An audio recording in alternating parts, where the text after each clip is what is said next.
Olha, Lívio,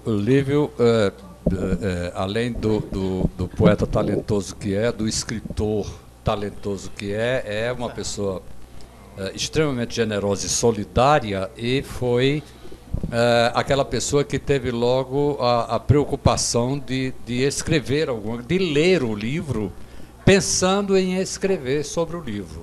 Então, antes mesmo de o livro ser lançado, eu fiz chegar a Lívio um exemplar, e ele então fez a leitura e tal, e está revelando essa admiração dele com esse capítulo, que eu particularmente, Lívio, também curto.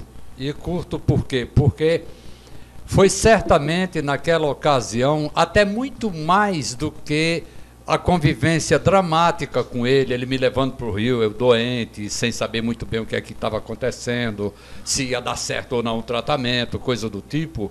Foi aquele momento lá de vê-lo no afã de fabricar, de organizar as coisas, de fabricar o pão, sem perda de tempo, porque aberta a padaria no começo da tarde, logo os fregueses começavam a chegar, e junto com os fregueses, em sentido contrário, o cheiro da massa quente que vinha do forno,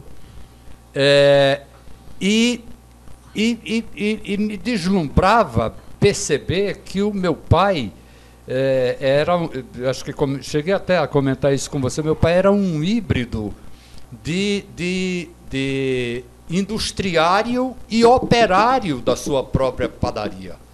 Ele era o dono da padaria, mas ele fabricava o pão. Ele não confiava em ninguém. A mexida da massa, o ponto ótimo do fermento, todos os condimentos que tinha que colocar naquela massa, incluindo o seu próprio suor, né? Porque não sei se tem ideia desse processo artesanal de fabricar o pão. Vocês certamente já viram esses piazzolo, como é? Piazzolo, né? Que ficam rodando aquele, né? Aquilo lá, os caras todos muito bem vestidinhos, bonitinhos, etc. e tal. E o meu pai, com um avental que parecia mais uma armadura endurecida pelos pedaços de massa e suor acumulado de muitos dias, com a qual ele se vestia, mas com os braços desnudos e mexendo loucamente aquela farinha numa maceira e, obviamente, esmurrando, socando a farinha até ela adquirir o ponto ótimo, né, da liga que podia dar a qualidade do pão e tal, para depois pôr a massa para descansar. Mas enquanto isso não acontecia, ele estava lá debruçado sobre a maceira, revolvendo aquilo tudo, uma luta. Mas eu não sou original fazendo isso. Eu tomei como base, como exemplo, se eu posso dizer assim, um capítulo maravilhoso de um livro de Francisco Dantas, o grande autor sergipano, né, cujo título é Coivara da Memória. Tem lá um capítulo onde o narrador, que é o alter ego de Francisco Dantas, menino, descreve a avó dele na faina diária da fazenda, jogando milho para as galinhas, arrumando, aguando as roseiras do jardim, preparando o primeiro café, o café matinal, colocando as achas de lenha, brigando com o fogo, o fogão velho, para ver, a fumaça toma conta, a velha enlouquece. Olha, é um monumento literário esse capítulo do livro de Chico, de Francisco Dantas. E ao ler aquilo lá, eu vou dizer para vocês, eu li isso em presença do próprio Francisco Dantas em Currais Novos, quando ele esteve aqui com a mulher dele, que é uma professora importantíssima, uma crítica literária e tal, que foi a orientadora de Humberto Hermenegildo, Maria Lúcia da Alfara, e me lembro que provocou uma certa comoção na plateia, dada a beleza daquilo lá, entende? Então, eu devo isso à leitura desse capítulo.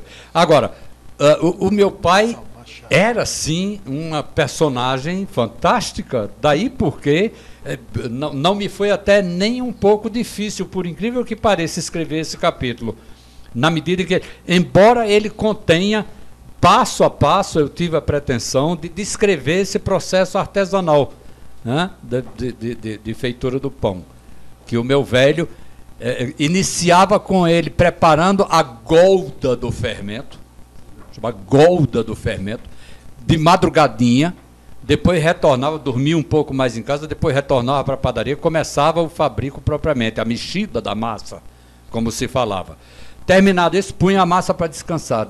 Descansada a massa, enquanto a massa descansava, ele ia para casa, engolia o almoço rapidamente, dava um cochilo de 5 minutos, voltava para a padaria para matar a massa. Vocês não sabem, mas quem lida com massa sabe que é assim. Ela tem um ponto de fermentação que você esmaga ela toda bonitinha e tal, até para o tipo de massa que você quer fazer. Com pizza mesmo se faz assim. Aí você vai e revolve aquele excesso de fermentação que há e tal, para pôr, para assar. E aí íamos para a feitura dos pães. Chamava-se a isso tender o pão. E aí esse pão era todo arrumado nas tábuas com umas toalhas encardidas. Eu lembro até hoje do cheiro daquelas toalhas, cheiro azedo. E novamente a massa descansava até ser levado no formato dos pães para o forno. Ao ser levado para o forno, dava-se pequenos talhos no pão, que era para quando a massa assasse, a depender da qualidade da farinha e do ponto que ela ia para o forno, ela abria suavemente e dava uma aparência de pestana, que era assim que eles chamavam. A pestana do pão. Ah, esse pão ficou com uma pestana muito bonita, a farinha maravilhosa, etc. E tal. Feito isso, pão assado, meu pai já se enxugava rapidamente naquela história toda, punha uma camisa, botava a camisa por dentro e não sei o que tal, ia para o balcão, à espera dos fregueses. E aí se dava um outro espetáculo que eu não posso esquecer, que infelizmente não dá também para contar agora aqui. Obrigado. Ok, obrigado. Antes de encerrar, eu gostaria que vocês se despedissem aí, falando as palavras finais aí, Laurence, Tarcísio. Bom, eu aqui agradeço o convite, Tiago, né, convite da Livraria Nobel, e agradeço também a presença de todos vocês aqui, né, enfim, espero na medida do possível ter lançado algumas ideias, enfim, isso que que era motivo de reflexão, que possa também, de alguma forma, ser motivo de reflexão aqui nossa também. Era isso, obrigado a todos. E da honra imensa de estar aqui na mesa com Tarcísio Gugel. Deixa eu dizer para vocês, como eu de alguma maneira utilizei o exemplo de Francisco Dantas para me inspirar e produzir essa página que Lívio fez a referência generosa que fez, eu também vou agora usar o exemplo de Laurence para agradecer primeiro a Luiz e a Tiago. A Luiz, a minha amizade tão adiada, né, Luiz, que eu só tive o prazer de conhecer hoje de noite, e dizer, como já disse o nosso Laurence, que isso é estimulante, não é, para nós que lidamos com literatura.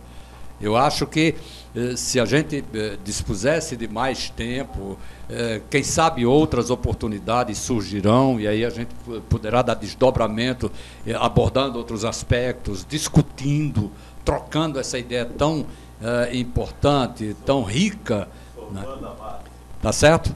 Para a gente, tomando como exemplo também o que aconteceu hoje de noite, valorizar cada vez mais a boa literatura do Rio Grande do Norte. Muito obrigado.